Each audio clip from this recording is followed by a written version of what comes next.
Alright guys, welcome to episode 2 of the Stanley Parable. Just ignore the text below that. Yeah, the Stanley Parable. So right now we're gonna head off in this direction. Screw the line. Damn it all! Screw the line! We're gonna go this way. So, let's see where this takes us. Yes, this is exciting. Just me and Stanley forging a new path, a new boring. story. Well, it could be anything. What do you want our story to be? Yep, that's Go impossible. wild. Stop it. Use your imagination. No. Whatever it might be, Stanley, I'm ready for it. Okay. Yep, this bugs me a lot. That's impossible. Stop it. Ah! Okay. Gotta love that non-Euclidean geometry. Oh, no, not you again. Stanley, I'd also like to veto the line from having any role in our awesome new story. No lines or monitor rooms. Just don't acknowledge it, and we should be fine. Okay, just gonna ignore the line. But I kinda like the line. Last time it gave us a really nice song. And I kind of enjoyed it. Oh, it's gone. Screw the line. Damn the line! Alright. Oh, this looks a foreboding. choice. We get to make a decision. From here, the story is in our control. How important, we mustn't squander the opportunity. In fact, I believe I need a minute to think here. Okay. Just walk in circles for a minute. Okay, so I know that each door has to lead somewhere, which means that somewhere, the place where we're trying to go, there must be a reverse door that leads here. And that in turn means that our destination corresponds with the counter-inverted reverse door's origin. So starting from the right, let us ask, will taking the right door lead us to where we're going? And since the answer is clearly yes, then by all accounts, the door on the right is the correct one. Another victory for logic. Come, Stanley, our destiny awaits. Alright. Oh, hold up, what's this? The confusion ending. You're telling me that's what this is? It's all one giant ending? And we're supposed to restart the game, what, eight times? That's really how Stanley all dies. this goes? It's all determined? So now, according to the schedule, I restart again. Then what? Am I just supposed to forget? Well, what if I don't want to forget? My mind goes blank simply because it's written here on this thing, wall. Well, who consulted me? Why don't I get to decide? Why don't I get a say in all of this? Is it really? Wait. No, it can't be. I don't want it to be. I don't want the game to keep restarting. I don't want to forget what's going on. I don't want to be trapped like this. I won't restart the game. I won't do it. I won't do it. I won't do it. And the timer stopped? Does that mean, did we do it? We Did broke we break it. the cycle? The, whatever it is that made this schedule? How would we even know? Will someone come for us? Will something happen? So, okay. I guess now we just wait. Okay. You know, I So, suppose in some way that this is a kind of story. Wouldn't you agree? yes. I'm not quite sure if we're in the destination or the journey, though they're always saying that life is about the journey and not the destination. So I hope that's where we are right now. We'll find out, won't we? Yes, Eventually. I suppose. Well, in the meantime... Oh, God. Wow, that scared me. Uh-oh. Did he forget about the previous ones? All of his co-workers were gone. Oh my God, he did. What do you mean? Stanley decided to go to the meeting room. Perhaps he had simply missed a memo. Oh my God. Wait, so if the 8th one is true, then I'm gonna die. After a long time. And the narrator disappearing.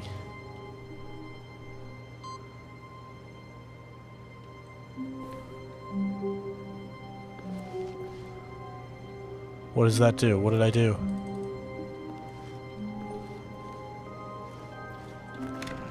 Oops.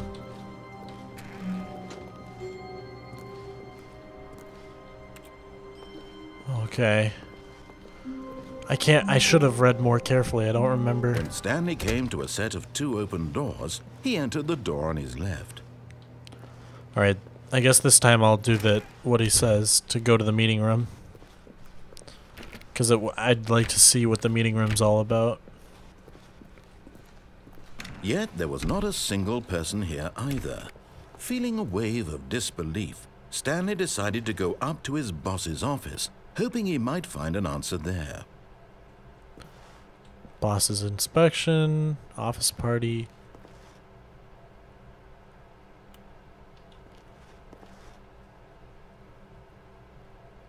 Get Chris out of the broom closet. The future was yesterday, tomorrow is now.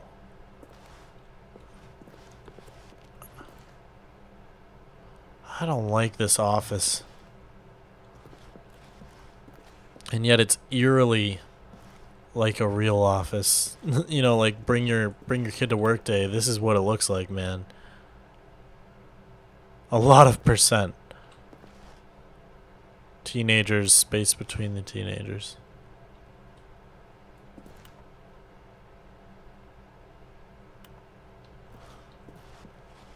Some funny stuff on here. Money, money, money. Okay. Synergize. Synergy. Synergy, synergy, synergy. Buzzwords. Oh, what did it say about getting someone out of the broom closet? Stanley stepped into the broom closet, but there was nothing here, so he turned around and got back on track.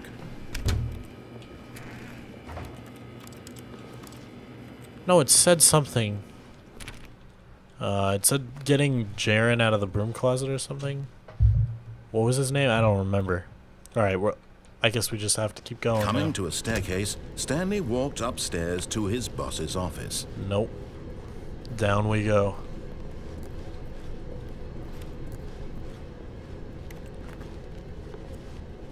Another car. But Stanley just couldn't do it. He considered the possibility of facing his boss, admitting he had left his post during work hours. He might be fired for that. And in such a competitive economy, why had he taken that risk? All because he believed everyone had vanished? His boss would think he was crazy. And then something occurred to Stanley. Maybe, he thought to himself, maybe I am crazy. All of my co-workers blinking mysteriously out of existence in a single moment for no reason at all? None of it made any logical sense. It doesn't. And as Stanley pondered this, he began to make other strange observations. Hey, wait. For example, why couldn't he see his feet when he looked down? Why did doors close automatically behind him wherever he went? Huh. And for that matter, these rooms were starting to look pretty familiar. Yeah. Were they simply repeating? Yeah. No, Stanley said to himself, this is all too strange. This can't be real. And at last, he came to the conclusion that had been on the tip of his tongue. He just hadn't found the words for it. I'm dreaming, he yelled. This is all a dream. Oh, what a relief Stanley felt to have finally found an answer, an explanation. His co-workers weren't actually gone. He wasn't going to lose his job. He wasn't crazy after all. And he thought to himself, I suppose I'll wake up soon. I'll have to go back to my boring real-life job pushing buttons. I may as well enjoy this while I'm still lucid. So he imagined himself flying and began to gently float above the ground. Oh, Jesus. Then he imagined himself soaring through space on a magical starfield, and it too appeared. It was so much fun, and Stanley marveled that he had still not woken up.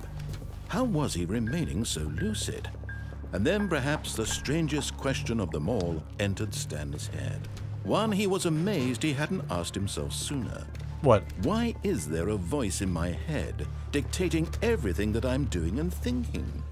That's a now good the question. voice was describing itself being considered by Stanley, who found it particularly strange. I'm dreaming about a voice describing me, thinking about how it's Infinite describing feedback my loop. thoughts, he thought. And while he thought it all very odd and wondered if this voice spoke to all people in their dreams, the truth was that, of course, this was not a dream. How could it be? Was Stanley simply deceiving himself, believing that if he's asleep, he doesn't have to take responsibility for himself? Stanley is as awake right now as he's ever been in his life. Now, hearing the voice speak these words was quite a shock to Stanley. After all, he knew for certain, beyond a doubt, that this was in fact a dream. Did the voice not see him float and make the magical stars just a moment ago? Yeah, How what else about would that? the voice explain all that? This voice was a part of himself too. Surely, if he could just... He would prove it. He would prove that he was in control, that this was a dream. So he closed his eyes gently, and he invited himself to wake up. He felt the cool weight of the blanket on his skin, the press of the mattress on his back, the fresh air of a world outside this one. Let me wake up. I'm expecting Minecraft to appear. I'm through with this dream. I wish it to be over. Let me go back to my job. Let me continue pushing the buttons. And then he dies. Please. It's all I want. I want my apartment, and my wife, and my job. All I want is my life exactly the way it's always been. My life is normal. I am normal. Normal. Everything will be fine. He wants to go. Am okay. He wants to go back to just pushing buttons all day. But I'm here still. Stanley began screaming. Please, someone, wake me up. My name is Stanley. I have a boss. I have an office. I am real. Please, just someone tell me I am real. I must be real. I must be. Can anyone hear my voice? Who am I? Please Who help. am I? And everything went black. Loading? Don't start the game over. This is the story of a woman named Mariella. What? Mariella woke up on a day like any other. She arose, got dressed, gathered her belongings, and walked to her place of work. But on this particular day, her walk was interrupted by the body of a man who had stumbled through That's town Stanley. talking and screaming to himself, and then collapsed dead on the sidewalk. And although she would soon turn to Stanley call for an dies. ambulance, for just a few brief moments, she considered the strange man. He was obviously crazy. This much she knew. Everyone knows what crazy people look like. And in that moment, she thought to herself how lucky she was to be normal. I am sane. I am in control of my mind. I know what is real and what isn't. No. It was comforting to think this, and in a certain way, seeing this man made her feel better. But then she remembered the meeting she had scheduled for that day. The very important people whose impressions of her would affect her career, and by extension, the rest of her life. She had no time for this, so it was only a moment that she stood there, staring down at the body. And then she turned and ran. She ran? Didn't even call the ambulance? You cheeky little run. And now I'm back here in the office.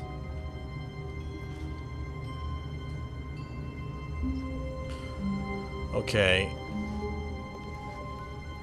Let's see Wait, what... Stanley thought to himself. Am I sure that the orders stopped coming in? How is that possible? They never stopped. Surely I was mistaken. No, the orders were still missing. For now. For now? What does that mean?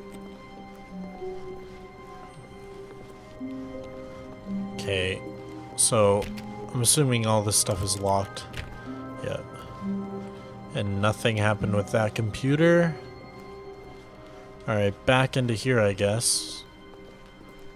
When Stanley came to a set of 2 open doors, he entered the door on his left.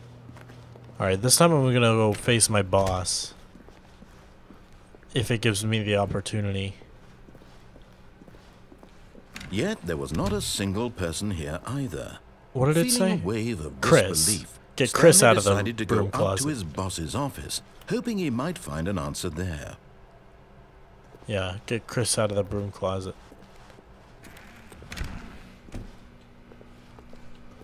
Where? Oh no, no, Where's no, Chris? not again. I won't be part of this. I'm not going to encourage you. I'm not going to say anything at all. I'm just going to be patient and wait for you to finish whatever it is you enjoy doing so much in this room. Please take your time. Wow, he's getting angry. Alright, whatever. Peace out. Coming to a staircase, Stanley walked upstairs to his boss's office. I don't... Should I go down again? I don't know why, but I feel like I should go down again. But Stanley just couldn't do it. I hope I'm not He repeating considered it. the possibility of facing his boss, admitting he had left his post during work hours. He might Am I be repeating fired for myself? that. And in such a competitive economy, why had he taken that risk? All because he believed everyone had vanished? His boss would think he was crazy. And then something occurred to Stanley. I think I'm repeating he thought myself. to himself, maybe I am crazy. All of my co-workers blinking mysteriously out of... Okay. All of his co-workers were gone.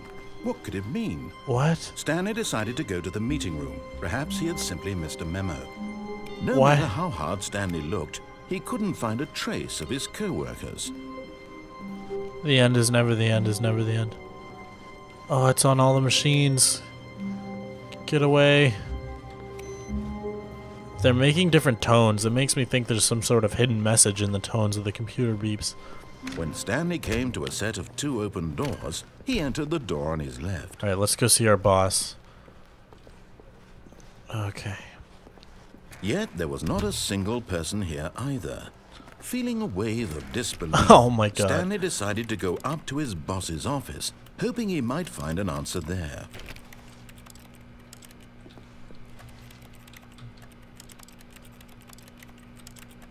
Let me in.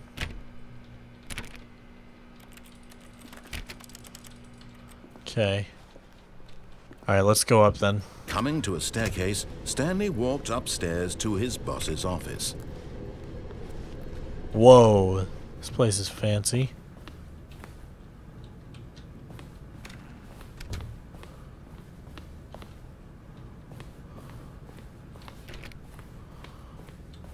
What does it say down here? Executive bathroom. Jeez, this place is so fancy. Alright. Nothing on the computer. Alright, let's go in. Stepping into his manager's office, Stanley was once again stunned to discover not an indication of any human life. Shocked, unraveled, Stanley wondered in disbelief who orchestrated this. What dark secret was being held from him? What he could not have known was that the keypad behind the boss's desk guarded the terrible truth that his boss had been keeping from him. And so the boss had assigned it an extra secret PIN number, 2845. But of course, Stanley couldn't possibly have known this.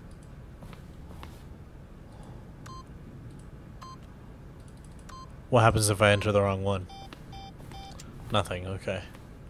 2845. Stanley just sat around, yet incredibly, by simply pushing random buttons on the keypad, Stanley happened to input the correct code by sheer luck. Amazing. He stepped into the newly opened passageway. Alright guys, what's gonna happen? What's gonna be in the passageway? I don't know! So you're gonna have to watch next time. So thank you guys for watching this series. I hope you like it so far. Remember, leave a like if you enjoy it. And we'll see what's in here next time. See you later.